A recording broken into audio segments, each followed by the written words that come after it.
Hi everyone, this is Alex from the podcast. We'd just like to congratulate Michael and Jessica Chan on the new baby boy. So Michael and I normally record our intros and sound engineer and can work on that throughout the week before we release this podcast. But for this week, because it's a big special occasion, they've got a new baby boy, we thought we'd just have this little intro and straight into the episode. All right, enjoy, and we'll have our intros back next week. All right, bye-bye.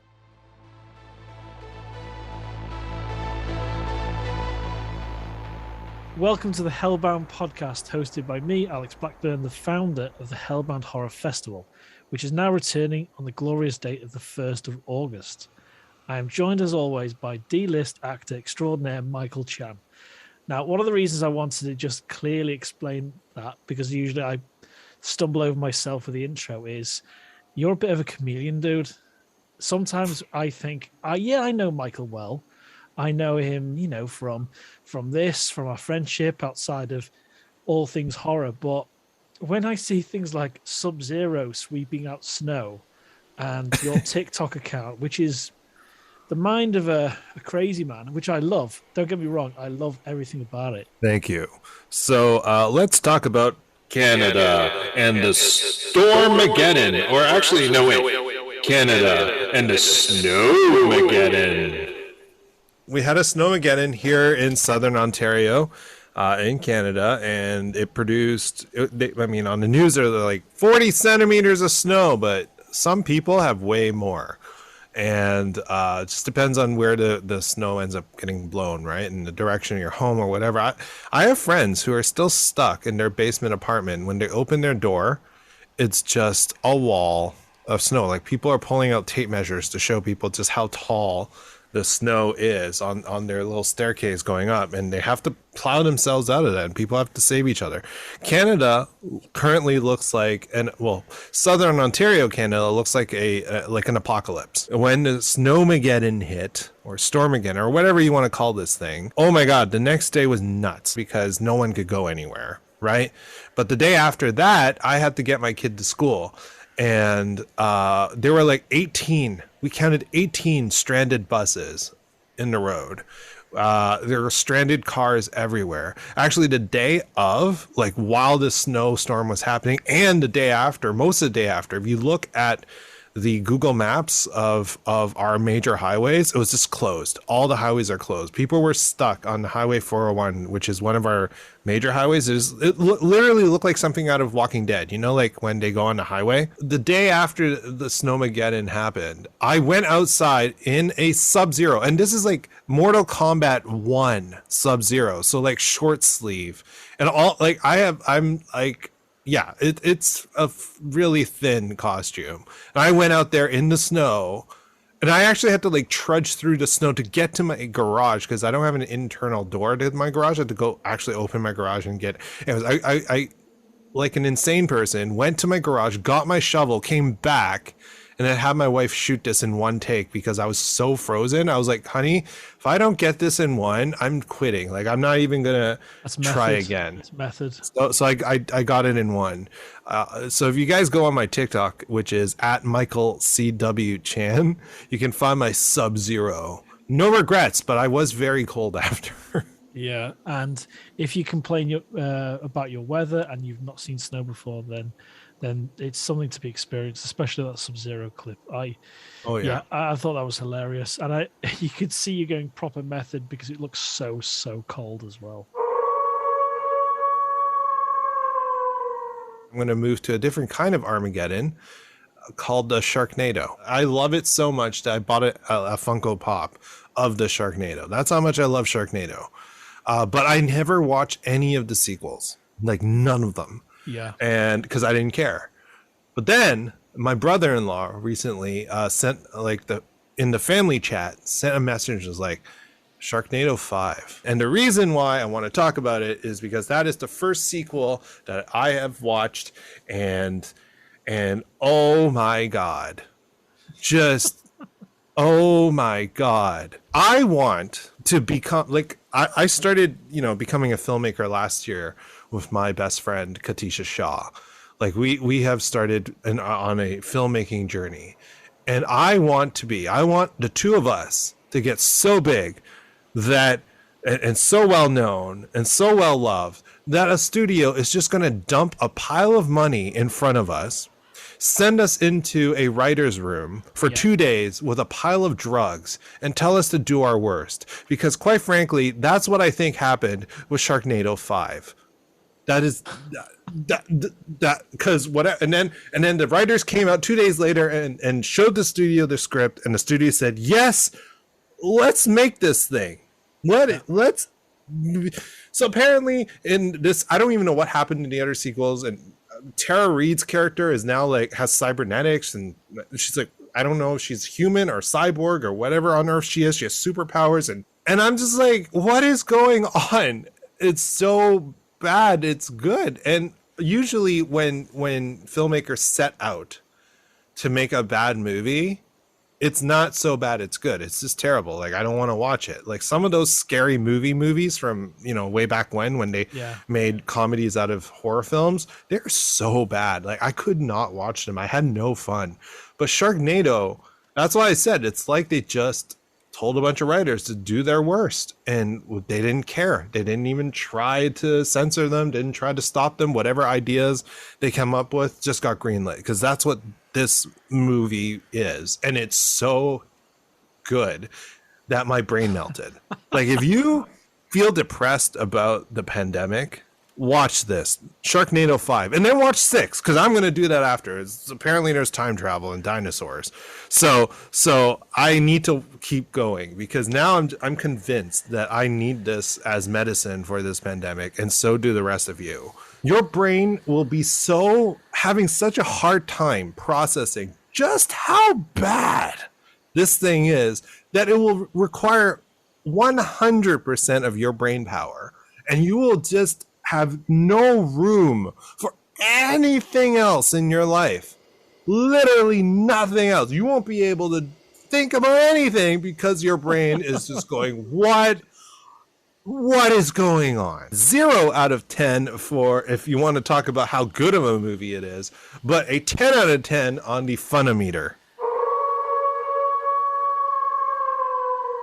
I'm going to tell you about what I watched this week in terms of horror.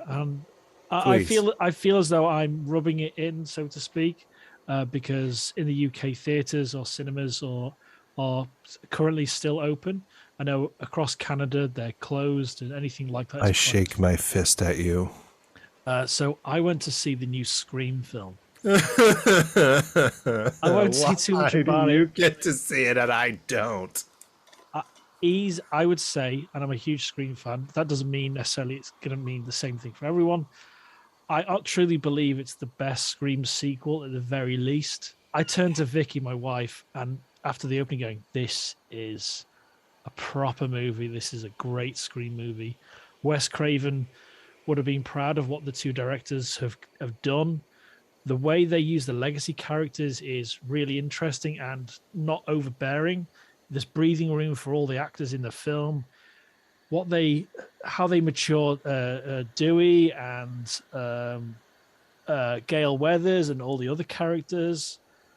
I was kind of blown away by it, and there's only a couple of things that I wasn't kind of happy about, but overall, an absolutely fantastic Scream film. Absolutely fantastic. I was so happy watching it. I was genuinely just stoked. When there's movies every time from time to time where it's not necessarily the greatest film ever made, but I'm going, this is a fantastic movie. Like, I'm not a huge sports movie fan, but and I'm not a baseball fan. But when I went to see Moneyball, that was for me super engaging. I loved it, going, wow, this is fantastic. And when I was watching Scream and the opening, and they give life to the idea of Ghostface in a really interesting way. That's not a spoiler. It's just what they do, and it's almost like they give the voice actor who performs Ghostface. I can't remember the actor's name. Roger L. Jackson, and he's on Cameo, and he's not on Cameo at the moment because obviously he's doing press for this. His performance as Ghostface, the voice of Ghostface, is amazing. It's a highlight. I think he's the best character in the film. But yeah, Scream's fantastic. I think, is it David Arquette who plays Dewey? He's superb. It's the best iteration of some of these legacy characters. I think it's fantastic the way it ties in the original films, or the original first film at least, and then peppers in the sequels in a really interesting way. I was like, wow, this is, what Halloween should have been. I'm curious, David Arquette, what shape is he in this film? Is he in good shape? I don't want to say the kind of version he's playing, but yeah, he's in good shape. He's like not leading man. I'm talking about physically. Yeah, he looks great. So he looks great. Right before the pandemic, he had actually gotten back into pro wrestling. Yes, because I don't know if you know about his past with WCW. So apparently he felt really bad. In an interview I was listening to a podcast, he said he was kind of feeling bad about the past and about all the stuff that happened when he was in WCW and got the WCW championship belt and how angry people were and all this stuff. And he said, you know what?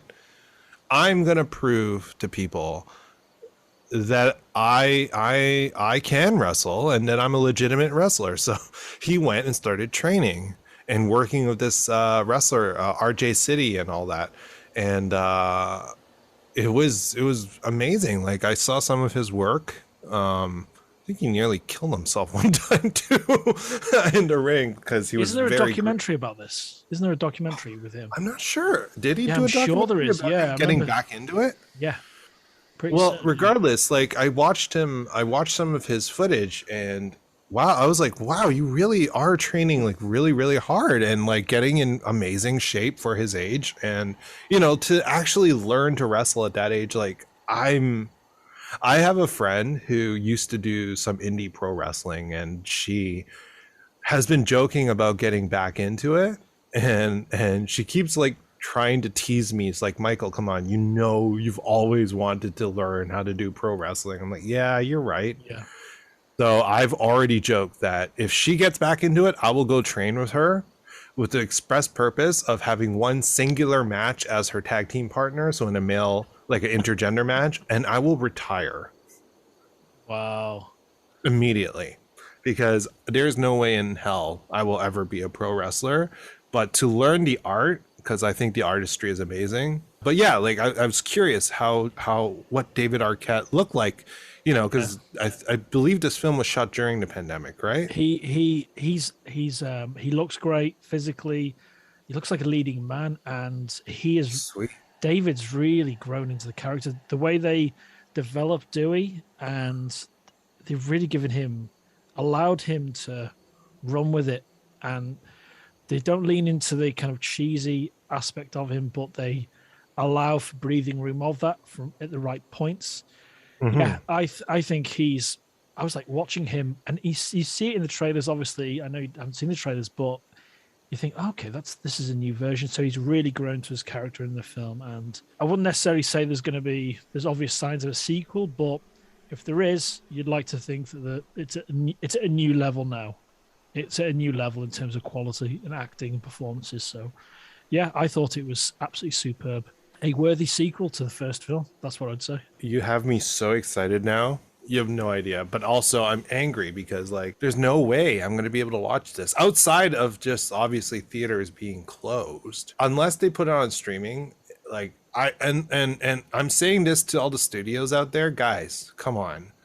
I am willing to pay money to even rent it. I don't care. Like I will buy it if it's good. But at this point, I'm happy to pay the $24.99 Canadian plus tax to rent it, to have a movie night with my family, to watch, say, Spider-Man, the new Spider-Man that I haven't been able to see, to see Scream, anything. Just get it on a streaming service. I know theaters are going to get mad, but dude, they're closed. And a lot of people can't go, especially the immunocompromised, who, by the way, you guys are punishing by not having it available in some other format. I wouldn't necessarily say it's a film to see in the theaters. You can enjoy Scream at home. Obviously, Spider-Man's a little bit different because of the kind of type of film it is. Yeah, but yeah. There's got to be a way to kind of supply demand. There is a massive demand for it. One of the ideas I've been thinking about, because I know, for example, Cineplex which is the large theater company we have over here, corporation. They have a website and they have like the Cineplex store, and you can actually buy and rent movies on their site. I know like things like Netflix and all that, they want their own exclusive whatever deals with these movie studios, but how about like if you want to like appease the theaters, maybe allow their website services. Now this obviously will be difficult for like more independent theaters and all that, because they might not have a system set up, Yeah. or small theaters, but at least allow theaters to have the infrastructure to do this, to have some kind of streaming access for customers who want to see the movies for a limited time. So maybe have it while it's in the theater, it's also available on the website for rental. So you purchase essentially an online ticket and watch it on the movie theater's website, and then that'll at least be a solution for now, right? For a limited time until it's taken off. There are so many people who, even when theaters open back up, won't be able to go because with you know the COVID-19 still floating around, they are very susceptible even after vaccination and boosters. Yeah. And it could kill them. It's not fair. I'd just like to give a shout out to a Swedish horror nerd.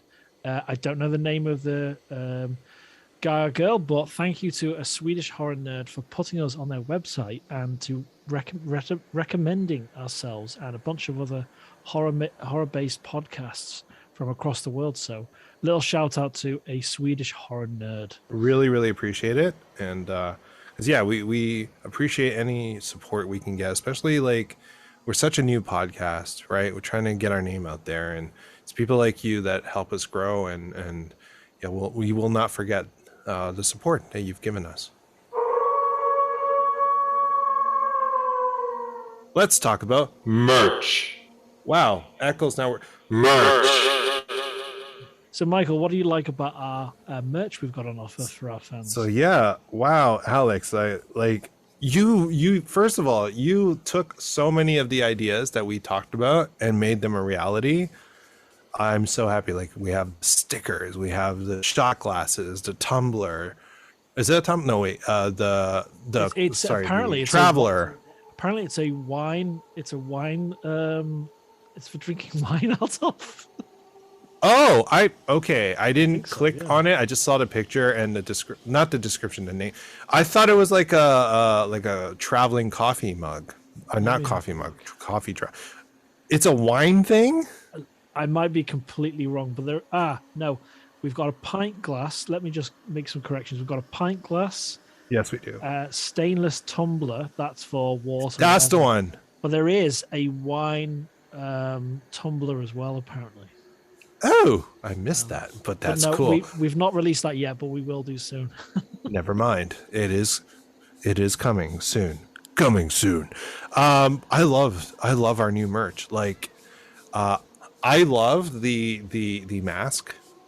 Yeah. I admittedly ordered one immediately because awesome. I want to wear our faces on my face, our mugs on my mug. That's what I want.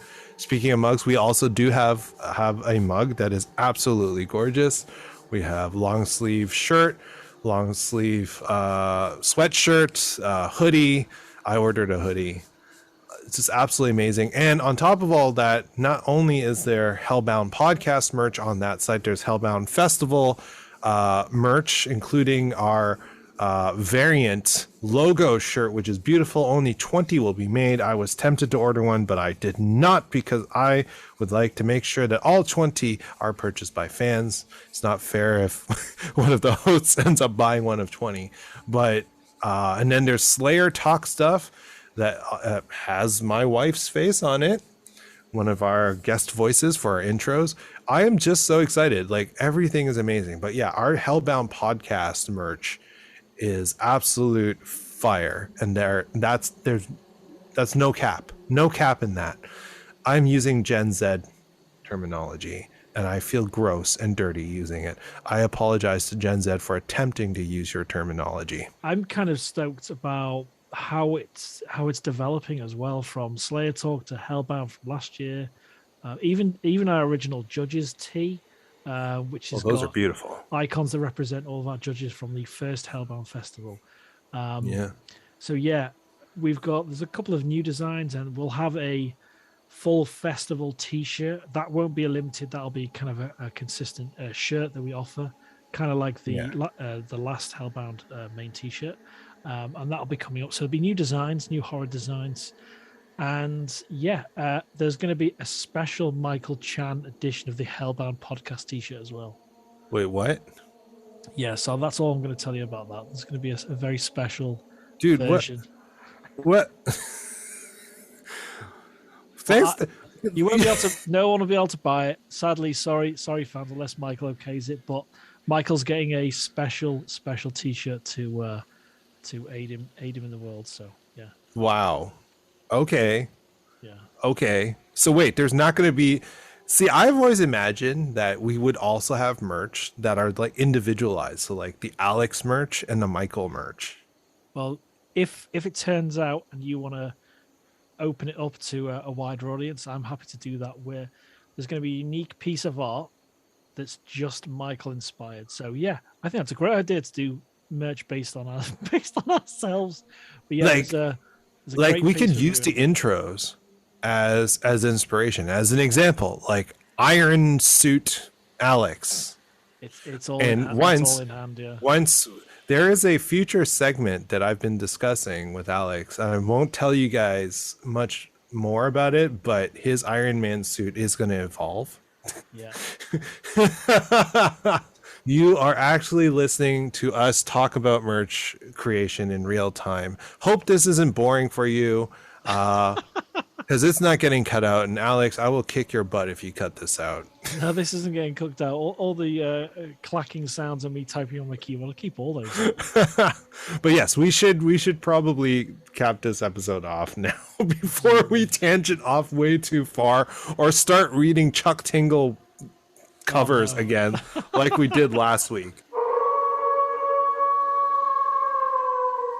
As our parting, as a little wave goodbye for this episode, have you got something to tell us from Chuck Tingle? Yes, everybody go out and read Pounded in the Butt by the Handsome Sentient Manifestation of My Twitch stream. Night, everybody. Night. No, guys, follow us on Instagram at the Hellbound Podcast. Of course, if you have horror cosplays or horror makeup you would like to be featured, that you would like to have featured on our social media, please send them in a private message on our Instagram, and we will feature you. On top of that, if you have, I don't know, a music video or something, a horror-based music video, horror-based music, anything that you would like us to feature, we are happy to show you some love. So again, that's at the Hellbound Podcast. Harness to darkness.